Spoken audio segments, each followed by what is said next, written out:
ধর্মক্ষেত্রে কুরুক্ষেত্রে সমবেত যুজস্ব মামকা পাণ্ডবশ্চৈব কিম কুর্বত সঞ্জয়। এই যে আমরা কুরুক্ষেত্রে যেখানে যুদ্ধ হয়েছিল পাণ্ডব কৌরবদের মধ্যে, এর মধ্যে এটা ধর্মক্ষেত্র কি করে হতে পারে? কেন? ওখানে তো অধর্ম হয়েছিল। পঞ্চ পাণ্ডব ধর্মমতের ছিল, কিন্তু কৌরবেরা ছিল না। পঞ্চ পাণ্ডবদের ভারণাবাতের লাক্ষাগৃহ তৈরি করলো, পুড়িয়ে মারবে। কিন্তু যাই হোক, তাদের ভাগ্য ভালো, মানে তারা ধর্মপাতে আছে, তো ধর্মের জয় চিরকাল হয়। এটা যেন আমরা না ভুলি। ধার্মিক লোকেরাই হয়তো অনেক কষ্ট পায়, কিন্তু একদিন পরমেশ্বর তাদের সুখ দান করবেই। কারণ 14 বছর বনবাসে ছিল পঞ্চ পাণ্ডব, অনেক কষ্ট পেয়েছে। কিন্তু পরবর্তীকালে আবার ওই ভগবান কৃষ্ণ তাকে কি করলেন? যুধিষ্ঠিরকে রাজা করলেন। 40 বছর ধরে রাজা হলো এই যুধিষ্ঠির, এবং সুখভোগ করল। এটা আমাদের শিক্ষা দিচ্ছে যে গীতা কি জিনিস শুনতে পেয়েছ? যে গীতার নাম উচ্চারণ করতে করতে যদি কারোর মৃত্যু হয়, ওই ব্যক্তিও মৃত্যুর পর পাপ মুক্ত হবেই হবে। গীতা আশ্রয় করে যদি কারোর মৃত্যু হয়, ওই ব্যক্তিও মৃত্যুর পর পাপ মুক্ত হবে এবং বৈকুণ্ঠ লাভ করতে পারবে। তাহলে এই যে ধর্মক্ষেত্রটা হলো কেন, কি করে হলো? ওখানে তো পাপী তাপীদের বিনাশ করেছিলেন ভগবান, অর্জুনকে দিয়ে করেছিলেন, কিন্তু আগেই তিনি তাদের মেরে রেখেছিলেন। ওই যে বলেন, অর্জুন তুমি নিমিত্ত মাত্র, এদের মারা হয়ে গেছে, তুমি শুধু তীরটা চালিয়ে দাও। অর্জুন যখন ভগবানের বিশ্বরূপ দর্শন করছে, কৃষ্ণ তোমার ওই রূপ দেখে আমি ভয় পাচ্ছি, ভয়ঙ্কর তোমার মুখমণ্ডল, কটা মুখ, কটা তোমার যে মাথা আমি গুণিকুল করতে পারছি, তবে অসংখ্য হাত, অসংখ্য পা, অসংখ্য উদর, এই যে তোমাকে আমি দেখছি, যেদিকে তাকাচ্ছি সেই দিকেই তোমাকে দেখছি। কে তুমি? বলছে আমি মহাকাল রূপে এরকম প্রলয় করি। তা আমাদের 12টা সূর্যের তাপও তোমরা বুঝতে পেরেছ, সেটাও সেই মহাকাল রূপে আমাদের ধ্বংস হবে। এটা তো একদম বিজ্ঞান বলে দিচ্ছে, ভগবানের কথা নয়, মিথ্যে। কারণ ভগবান নিজেই বলেছে। কি বলেছে? ভগবান বলছেন তাপা মহামহং বর্ষং নিগৃহীণামুশিলামি চ অমৃতং চৈব মৃত্যু সচ্চবর্জ। আমি অমৃত, আমি সূর্যরূপে তাপ দান করি। 30 বছর আগে মায়েরা সন্তানকে সর্ষের তেল মাখিয়ে রোদে রেখে দিত, সূর্যের তাপে ভিটামিন ডি তৈরি হতো। আবার সেই সূর্যের তাপে এখন মানুষ মারা যাচ্ছে, যার ইংরেজি নাম হলো সানস্ট্রোক। সূর্যের তাপে হৃৎপিণ্ড বন্ধ হয়ে যাচ্ছে। স্ট্রোক শব্দের অর্থ বুঝতে পেরেছ? হৃৎপিণ্ড চলতে চলতে বন্ধ হয়ে যায়। কখন বন্ধ হবে কেউ বলতে পারে না। তাই বিজ্ঞান বলছে এই সূর্যের তাপ যত বাড়বে ততই মানুষের মৃত্যু হবে। তাই সূর্যের তাপ থেকে এড়িয়ে চলবে। কিন্তু আবার বলবে এসির মধ্যে থাকবো, সেখানে তো আবার করোনা ভাইরাস ঢুকে আছে। হরে কৃষ্ণ, বোঝা যাচ্ছে। আবার নিপা ভাইরাস, কি বুঝতে পারলে? তা কথাটা এটাই, আসল কথাটা ওটা ধর্মক্ষেত্র কি করে হলো। তাহলে এই কলিযুগে ধ্বংসের কারণ হবে কি? এই সূর্যদেব। আর দাপরে ধ্বংসের কারণ হয়েছিল কে? ভগবান কৃষ্ণ নিজেই। তাই অর্জুন যখন দেখছে তুমি কে? আমি মহাকাল রূপে প্রলয় করছি, এই দাপর যুগে যত পাপী আছে তাদের বিনাশ করে দেবো। 8 আনা থাকবে তারা সৎলোক, তারা সুখ শান্তি লাভ করবে। যুধিষ্ঠিরকে রাজাও করলেন, মসনদে বসিয়ে দিলেন। কিন্তু ধৃতরাষ্ট্র সেই বনেই থেকে গেলেন, আর রাজধানীতে ফিরে আসেন হস্তিনাপুরে। কারণ এই রকমই কিছু পাপী লোক আছে যারা পাপ করে চিন্তা করে আমি পাপ করেছি, আর ভোগ করব না ওই ধন দৌলত। ধৃতরাষ্ট্র বুঝতে পেরেছিল যে আমি পাপ করেছি, আমার ছেলে পঞ্চপাণ্ডবদের পুড়িয়ে মারবে, তাদের দ্রৌপদী কুলবধূ তাকে বস্ত্রহরণ করতে যাচ্ছে, পাশা খেলে অন্যায়ভাবে তাদের বনবাসে পাঠিয়েছে। বুঝতে পেরেছে ধৃতরাষ্ট্র যে পাপ করলে ভুগতে হবে, এবং তারা তো হয়তো মারা গেছে, কিন্তু আমাকে যতদিন বেঁচে থাকবো এই পুত্র শোক আমাকে ভোগ করতে হবে। জগৎকে শিখিয়ে দিল ধৃতরাষ্ট্রের মতন রাজা হয়েও না, পুত্র অন্যায় করে তার প্রতিবাদ করো, তাকে শাস্তি দাও, শিখিয়ে দিয়েছে তো গীতা। তো তাই পরম জ্ঞানের কথা। আসল তথ্যে যাই। দেবরাজ ইন্দ্রের যজ্ঞ করেছিলেন আমার কুরু রাজা। ওখানে কুরুক্ষেত্রটা এই জন্য নাম হচ্ছে, কুরু রাজা বলে রাজা রাজ্যত করতে। দেবরাজের ইন্দ্রের যখন যজ্ঞ করলেন, দেবরাজ ইন্দ্র খুব সন্তুষ্ট হলেন। কুরুরাজ, আমি তোমার যজ্ঞে সন্তুষ্ট হয়েছি, মানে আমার পুজো করেছো তো, সন্তুষ্ট হয়েছি। এখন বর কি চাও? কুরুরাজ বললেন, দেখুন দেবরাজ, চিরদিন তো মানুষ বাঁচে না, চিরদিন এই রাজ ধনও বা আমার পুত্রগণও চিরদিন বাঁচবে না। একসময় মৃত্যু হবে, হয়তো ধ্বংস হবে, কুরুরাজ ধ্বংস হয়ে যাবে। কুরুরাজ বংশ যখন ধ্বংস হয়ে যাবে, এই ক্ষেত্রটা হয়তো পড়ে থাকবে। যেমন আমরা দেখতে পাই, এরকম অনেক আছে জায়গা, অযোধ্যা থেকে আরম্ভ করে, হ্যাঁ, বৃন্দাবন, হ্যাঁ, যেগুলো একসময় চাপা পড়েছিল মাটিতে, আবার সেগুলো জাগরণ হয়েছে, জাগরণ করেছে মানুষ, ভক্তরা, আবার মন্দির করেছে। এটা প্রকৃতির নিয়ম। তা আমি যখন থাকবো না, আমার বংশধররা থাকবে না, এই ক্ষেত্রে যারাই মারা যাবে তারাই যেন মৃত্যুর পর পাপমুক্ত হয়ে স্বর্গ লাভ করে।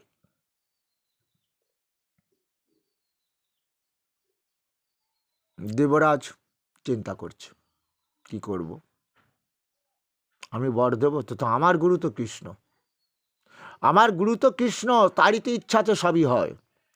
যেমন ব্রজবাসীরা দেবরাজ ইন্দ্রের পুজো করবে না, তাই দেবরাজ ইন্দ্র তাদের মেরে ফেলার চেষ্টা করেও মারতে কিন্তু পারেনি। বাজও ফেলছে, 7 দিন একটানা বৃষ্টি দিয়েছে, ব্রজধাম বুড়ে গেছে, তাও তারা বলছে জয়, গোবর্ধন পর্বতের জয়। এই হচ্ছে ভগবান কৃষ্ণ ভক্ত এরাই। সংসারে সুখ দুঃখ থাকবে, আজকে সুখের দিন কৃষ্ণ, দুঃখের দিনও সেই আমাদের ভগবান কৃষ্ণ। তাই গোপীরা এক নাকারেই বলে যাচ্ছি, জয় প্রভু, জয় গোবর্ধন পর্বতের জয়। তাই বৈষ্ণব ভক্তরা শুধু নয়, সারা পৃথিবী থেকে আসে এই গোবর্ধন পর্বতটা পরিক্রম করেন। এখানেই সেই পর্বত যিনি কোড়ে আঙুল দিয়ে তুলে ধরেছিলেন এই গোবর্ধন পর্বতকে। হরে কৃষ্ণ, তার ছোঁয়া আছে তো। হরে কৃষ্ণ। তাহলে এইবারে কি হলো, তখন এই যে বলে গেছে, ঠিক আছে তথাস্তু, এবারে যুদ্ধ হবে এই কুরুক্ষেত্রের প্রান্তে। কাদের সঙ্গে? কৌরবদের সঙ্গে আর পাণ্ডবদের সঙ্গে। যুদ্ধ হবে কেন? ভগবান তো শান্তির দূত হয়ে গিয়েছিল। এই যে কলির জীবকে বলেছিল, ভজ কৃষ্ণ, বল কৃষ্ণ, লহ কৃষ্ণ শিক্ষা। কজন কৃষ্ণ শিক্ষা লাভ করে?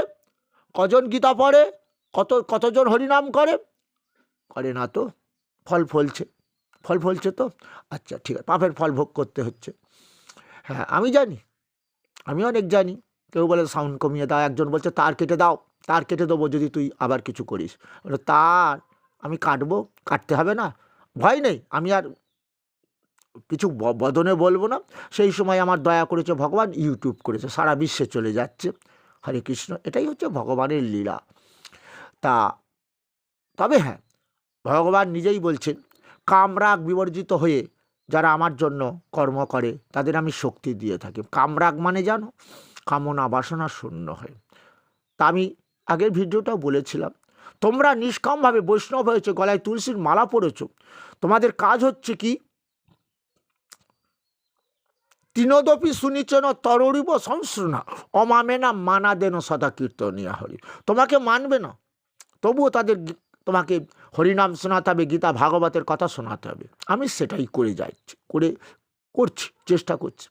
এক সময় যেখানে হরিনাম হতো যেতাম, গীতা পাঠ করতাম। কেউ বলে মরা বাড়িতে গীতা পাঠায় গোড়াদা, করা হবে না। এখন আমার ঈশ্বর 30 দিনের মধ্যে 25 দিনই আমাকে গীতা পাঠ দিয়েছে। হরিবাসরি সবাই বলছে এখন, আরে ভাগবত পাঠ, ভগবানের মুখনিসৃত মানে গীতা, আর ভগবান লীলা করেছেন সেটা হচ্ছে ভাগবত, শ্রীমৎ পুরাণ। আগে গীতা না, তাই গীতা পাঠ করছি, আবার ভগবানের লীলা কীর্তনও করছি। তাই তোমাদের কাছে এই ভগবানের লীলা কীর্তনটা শোনাচ্ছি। যে কুরুক্ষেত্রে তো পাপী তাপীদের বিনাশ করেছিলেন ভগবান, তবু এটা কি করে ধর্মক্ষেত্রে পরিণত হলো? আমরা পাপী তাপী সেই ধর্মক্ষেত্রে যাই। আজকে নেটে একটা দেখছিলাম, গঙ্গা মায়ের পুত্র হচ্ছে ভীষ্ম, তারও মৃত্যু দিয়েছিল ভগবান কৃষ্ণ। কেন? আমরা তো ভাবি গঙ্গার জলে স্নান করে দেহ পাপ মুক্ত করবো, দীর্ঘ আয়ু লাভ করবো। বুঝতে পেরেছ? সেই জন্য দেহ দিয়ে সৎ কর্ম করার চেষ্টা করো। হয় না, অর্জুনকে বললো না, অর্জুন তুমি পিণ্ড খেয়ে স্বর্গে যাবে, সারা জীবন দেহ দিয়ে পাপ করেছো, তাই বললে বর্ণসংকর সন্তান দিয়ে বাবার পিণ্ডদান ক্রিয়া হয় না। হে কৃষ্ণ, আমি গান্ডীব রেখে দিলাম, যুদ্ধ করব না। পূর্বপুরুষগণ জলপিণ্ডের অভাবে নরক প্রাপ্তি হবে, নরক যন্ত্রণা ভোগ করবে। তাই বলি অর্জুন, ওটা পিণ্ড খাওয়ার চিন্তা না করে দেহ দিয়ে সৎকর্ম করো, সৎ চিন্তা করো। বোঝা যাচ্ছে? তাই তো বললাম ঊর্ধ্বং গচ্ছতি সত্যস্থ। দেহ দিয়ে যারা সৎকর্ম করে তাদের সদ্গতি হয়ে যায়। জঘন্য গুণাবৃত্তি সদ গচ্ছন্তি তমসা। দেহ দিয়ে যারা জঘন্যমূলক পাপ কর্ম করবে, আবার সেই কৃমি কীটাদিগুলি তাদের জন্ম দেব, এটা আমি চাইছি না। তাই অপি চেদসি পাপেভ্য সর্বেভ্য পাপ কৃতম সর্বং জ্ঞান পলবে নই বা বীজিনং সন্ত্রসী। যদি তোমরা অধিক পাপ করো, জানো তো সাঁতার যে জানেতে জলে ডুবে মরে না, তামার গীত অমৃত যারা পান করেছে, মৃত্যুর পর আত্মা কি তাদের পাপ সমুদ্রে যাবে, নরক প্রাপ্তি হবে, নরক যন্ত্রণা ভোগ করতে হবে? অর্জুন, তোমরা শুনতে পাচ্ছ নিশ্চয় যেটা মহাপ্রভু বলেছিলেন, ভজ কৃষ্ণ বল কৃষ্ণ লহ কৃষ্ণ শিক্ষা। তাহলে আজকে তোমরা কৃষ্ণ শিক্ষা লাভ করছো, তাহলে আমি সেটা শোনাচ্ছি কি করে ধর্মক্ষেত্র হলো ওটা। তাহলে কি করে হলো? সেই গীতাই হচ্ছে সব, মানে 18টা পুরাণ, 4টে বেদের সার হচ্ছে এই গীতার মধ্যে সব আছে। তুমি মহাভারত পড়তে পারছো না, অনেক গ্রন্থ মোটা, সব গীতা পড়ো, বুঝতে পেরে যাবে, সব বুঝতে পেরে যাবে। কারণ কলিযুগের তো আয়ু শর্ট, কত 40, 30, 20-তে নেমে আসবে। হয়তো কেউ মহাভারত পড়তে পারে না সময় অভাব কেউ বলছে। আর শরীরও সুস্থ নেই তো মানুষের। সব থেকে ভয়ঙ্কর রোগ কী জানো? গ্যাস। এই যে খেয়ে হজম হয় না, সেটাই গ্যাস হয়ে যায়, তার থেকে স্ট্রোক পর্যন্ত হয়ে যাচ্ছে। কথাটা কি বুঝে? এই জায়গায় দুর্বল হয়ে গেছে মানুষ, কারণ ওই যে জলের মধ্যে আর্সেনিক, ওটাই আমাদের ধ্বংসের কারণ। আর সূর্যের 12টা তাপ, যার মধ্যে আলফা বিটা রিয়া আসছে, ক্যান্সারের প্রকোপটা বেশি বৃদ্ধি হচ্ছে। গতকালই একটা গীতা পাঠ ছিলাম, খুব কষ্টদায়ক। বাড়ি গাড়ি ঘষত, অনেক গরু এনেছে, গোল করেছে, হ্যাঁ, বাস ক্যান্সার হলো, 3 মাসের মধ্যে মারা গেল। কত প্যাথেটিক তোমরা ভাবো। তাহলে আমাদের মৃত্যুটা যে কোনো মুহূর্তে হয়ে যেতে পারে। এই জন্য আমিরটাকে ত্যাগ করতে হবে, ভগবান কৃষ্ণের সংসার ভাবতে হবে। এটাই অর্জুনকে বলেছিল, আমি আর আমার যারা ত্যাগ করে তারা দীর্ঘায়ু লাভ করে। কেন জানো? তারা তো কোনো শোক নেই। আর রোগটা কেন হয় জানো? কি বলছে, হাইপার টেনশন। রোগটা কেন হয়? ওই চিন্তা থেকে। কারুর হয়তো দুরাগ্য ব্যাধি হয়েছে, ব্যাংকের টাকা খরচ হয়ে যাচ্ছে, কারুর জমি জায়গা বন্ধক দিতে হচ্ছে। কিন্তু ও যদি বলতে পারতো কৃষ্ণের সবই, কৃষ্ণ ভগবান দেহের মধ্যে আছেন, আত্মারূপে দেহযন্ত্র তৈরি করেছেন, তিনি সূর্যরূপে তাপদান করছেন, বৃষ্টিদান করছেন, ফলমূল হচ্ছে, সেই ফলমূল আমি খাচ্ছি, সেটাও ভগবান কি বলছেন, অহম বৈশ্যা নরভূত্তা প্রাণিনাং দেহমাশ্রিত প্রাণ অপান সবাযুক্তা পচমান্নং চতুর্বিধম। হে অর্জুন, আমি কি করছি? সূর্যরূপে তাপদান করছি, বৃষ্টিদান করলাম, ফলমূল হলো। 4 রকমের ফলমূল হয়, দেখেছ? 4 রকমের ফলমূল। পেয়ারা চিবিয়ে খাও, শরবতী লেবু চুষে খাও। তাহলে পেয়ারা হলো চর্ব খাদ্য, শরবতী লেবু হলো চুষ্য খাদ্য। আবার চাটনি লেজ্জ খাদ্য, আমের চাটনি চেটে খাচ্ছ। আর একটা বলো তো, তুমি তো দাঁত নিয়ে জন্মাওনি, দাঁত ছিল না, তখন কি খেয়েছো বলো তো? বলো, দুধ খাদ্য খেয়েছো, দুধ। সেই দুধটাও আমি সৃষ্টি করেছি, গাভী মাতাকে দুধ দিয়েছি, মায়ের স্তনে দুগ্ধ দিয়েছি। তাহলে তুমি সেই মায়ের স্তনেও দুগ্ধ খেয়ে দেহটা পুষ্টি লাভ করেছো, এখন বড় ছেলে হয়ে গেছো। কিন্তু মাকে যেন ভুলো না। এই গর্ভধারিণী মাতার ঋণ কিন্তু কেউ শোধ দিতে পারে না। ওই যে 2 ফোঁটা না 1 ফোঁটা দুধের ঋণ কেউ শোধ দিতে পারে না, একটা গান ছিল না? কে দেবে শোধ? তখন তো আর তুমি হরলিক্স আরও শক্তি বেশি দেয়, হরলিক্সও দেয়নি ডাক্তারবাবু। ডাক্তারবাবু বললেন, এই যে দুধের মধ্যে এই দুধটা হজম করার জন্য যে সকল পাচক রস প্রয়োজন হবে, সেটা ভগবান ওই দেহের মধ্যে দিয়ে দিয়েছে। তাই তো 6 মাস বয়স হয়ে গেলে বাচ্চাদের অন্নপ্রাশন, মানে অন্ন খাওয়ানো হয় কেন? 6 মাস অবধি মায়ের দুধ খাওয়াতেই হবে, তারপরে অন্ন সেবা আরম্ভ হলো। ওই যে ছেলেকে ভাত খাইয়ে দিল, ডাল খাইয়ে দিল, মাছ খাইয়ে দিল। এবার থেকে ছেলের মা ওই ভাত গলিয়ে তৈরি করে ছেলেকে খাওয়াতে আরম্ভ করলো। তোমরা বুঝতে পেরেছো কি ভগবানের কি লীলা? তাই অর্জুনকে বলছে, অর্জুন আমি সন্তান সৃষ্টি করলাম, সন্তানদের জন্য ফলমূল তৈরি করলাম, সন্তান খাবে। একবার খেয়ে 7 বার পায়খানা করলে ডিহাইড্রেশন হবে তো? বোঝা যাচ্ছে? ডিহাইড্রেশন, জল শুকিয়ে যাবে, মারা যাবে। কেন মারা যাবে? আমি জঠর অগ্নিরূপে ওই দেহের মধ্যে অবস্থান করছি। আমার সৃষ্টি 4 প্রকারের খাদ্য, মানে শুনেছ, চর্বচুষ্য লেজ্জ পেয়, 4 প্রকারের খাদ্য সন্তান খাবে। আমি কৃষ্ণ জঠর অগ্নিরূপে, জঠর অগ্নি মানে জানো? জঠর মানে জঠর জ্বালা, পেটের জ্বালা। হ্যাঁ, সে খিদে লাগলে পেট জ্বালা দেয়, তাই বলা হচ্ছে জঠর অগ্নি। কেন পেট জ্বালা দেয়? পাকস্থলী থেকে একটা পাচক রস ঝরে, বিজ্ঞান যার নাম দিলেন হাইড্রোক্লোরিক অ্যাসিড। যে হাইড্রোক্লোরিক অ্যাসিড, কেন অ্যাসিড লাগলে কি হয়? পুড়ে যায়, জ্বালা দেয়। ওই জন্য হাইড্রোক্লোরিক অ্যাসিড ঝরছে অনবরত পাকস্থলী থেকে। বলছে এখন তো আর ঝরে না, ও সে প্যান ফাটটি খেয়েও আর কাজ হয় না, দিনে 2টো খায়, 20 টাকা দাম। হ্যাঁ, কী করবো তাহলে? বলে খাবে। সেটা হচ্ছে কেন জানো? তোমার ভগবান বলেছিল, কি বলেছিল জানো? কৃষ্ণ নাম ভজনে হয় জীবের পাপ মুক্তির কারণ। মানে জীব যে পাপ করেছো, কৃষ্ণ নাম ভজন করে দেহ পাপ মুক্ত করো। কেন? ওই যে ভগবান বললেন, আমি কৃষ্ণ জঠর অগ্নিরূপে সমস্ত জীবের মধ্যে থাকিয়া আমার সৃষ্ট 4 প্রকারের চর্ব শস্য লেজ্জ পেয় খাদ্য যে খাচ্ছে ওরা, আমি ওগুলো হজম করাই। বুঝতে পারো না? হজমও এখন বোঝে না। ওই যে ডাইজিন দিয়েছে ডাক্তারবাবু, ইংরাজি নাম ডাইজেস্ট হবে ডাইজিন খেলে। ডাইজেস্ট শব্দের অর্থ কি? হজম হবে। এটা ভালো লোকে এখন শিখে গেছে, বাংলার অনেকে বুঝতে পারে না। তাহলে আমি ডাইজেস্ট করাই, আমি পাচন ক্রিয়া করি। পাচন ক্রিয়াটা অনেকে বুঝতে পারে না। হরে কৃষ্ণ। আগেকার কবিরা যে চিকিৎসায় পাচন দেওয়া হতো, পাচন মানে অনেক রকম গাছের রস দিয়ে পাচন করা হতো, সেই রসগুলো মিশিয়ে তৈরি করা হতো, সেটাই যার হজম শক্তি কম তাকে দেওয়া হতো হজম।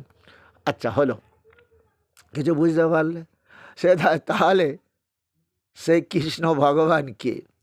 তাই এই ভগবান বলছে যে দেখো অর্জুন, যে আমি তো দেহ তৈরি করলাম, দেহ দিয়ে সুখ দিলাম, দেহটা পরিচালনা আমি করছি, দৈনন্দিন কর্ম করছো, নাকি ব্যাংক ব্যালেন্স করছো ভবিষ্যতে সুখ লাভের জন্য, কিন্তু এটা যেন বলো না আমার, সেটা কৃষ্ণের ভাবো।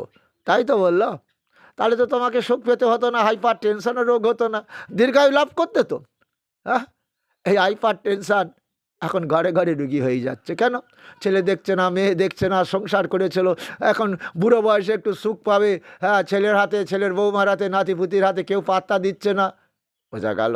যাক, বুঝতে পেরেছো? তাই মহাপ্রভুর কথা শুনে একটু থোঁড়ের ডানলা খেয়েও হাইপার টেনশান কমে যাবে। মহাপ্রভু খেত না?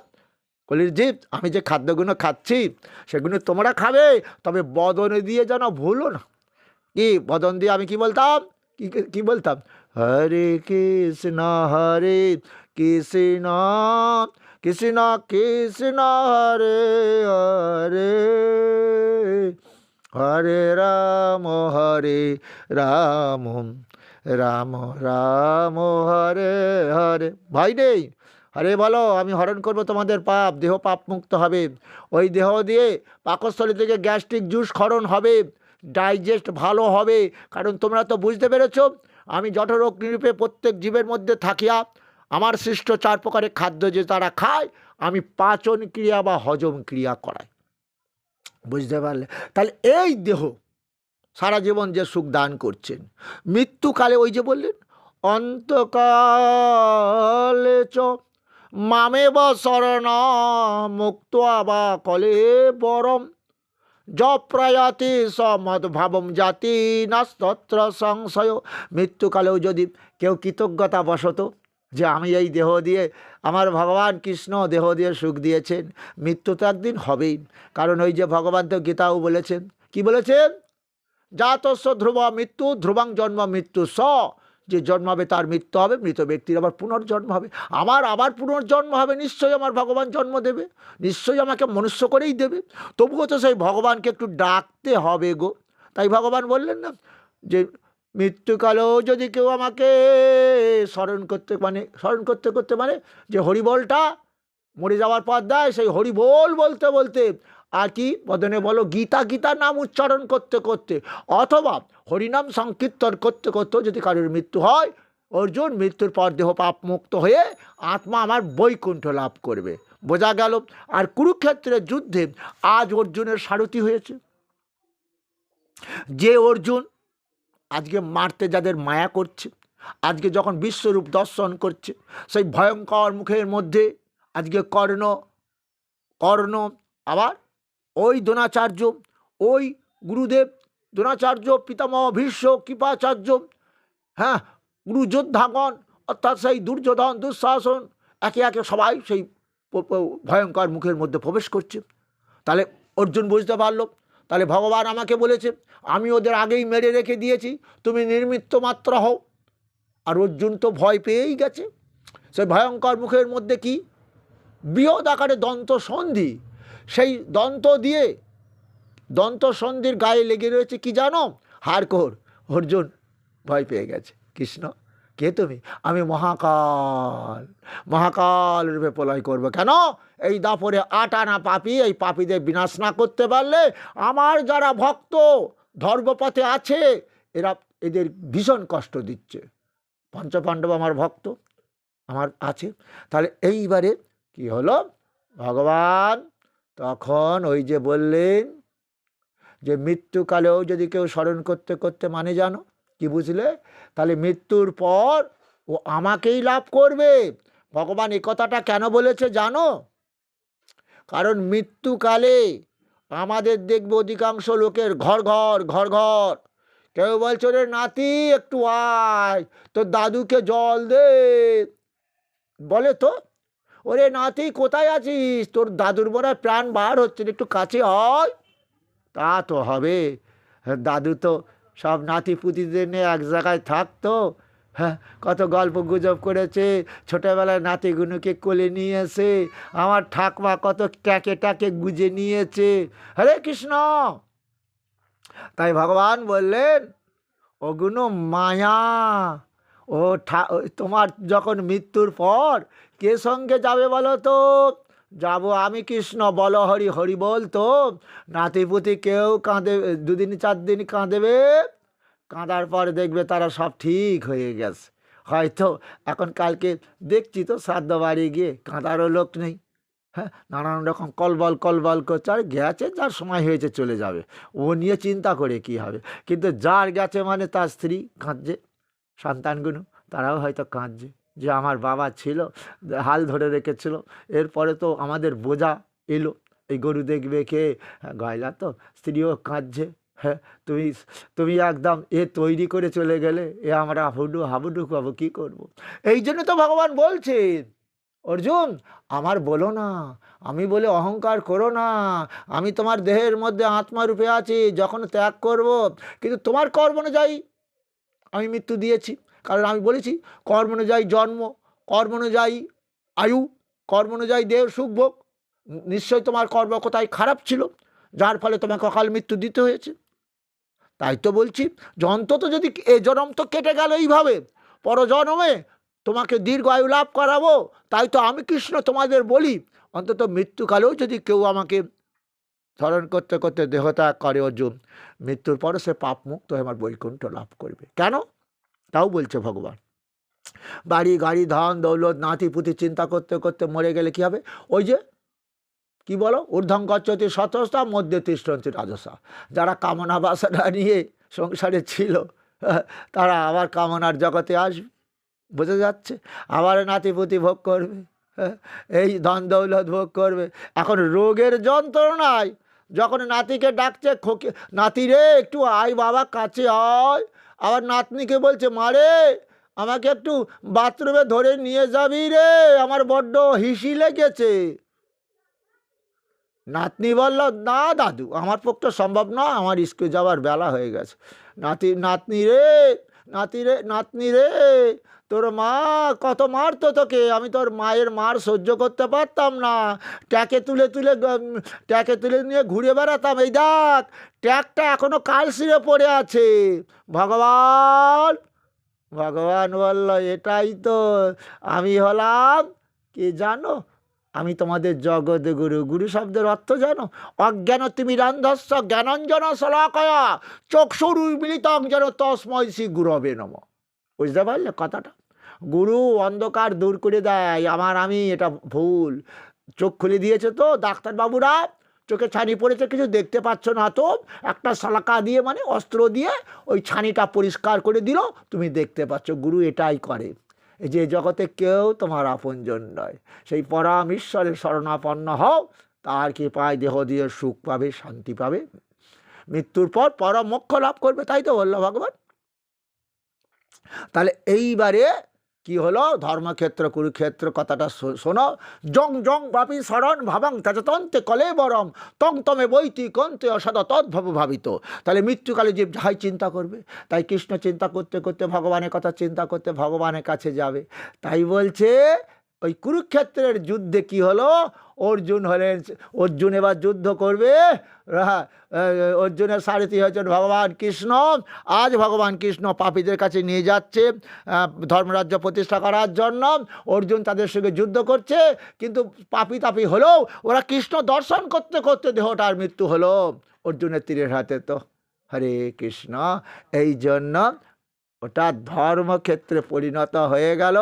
যারাই ওখানে মারা গিয়েছিল সেই কুরুরাজের আবেদন মতো কি হলো? তারা স্বর্গেই গিয়েছিল। আর দেবরাজ ইন্দ্রকে, হে অর্জুন, দেবানাম অস্মি বাসব, দেবরাজ হচ্ছি সেই আমি, বাসব ইন্দ্র, সবই তো ভগবান। হরে কৃষ্ণ। হ্যাঁ, বুঝতে পারলে?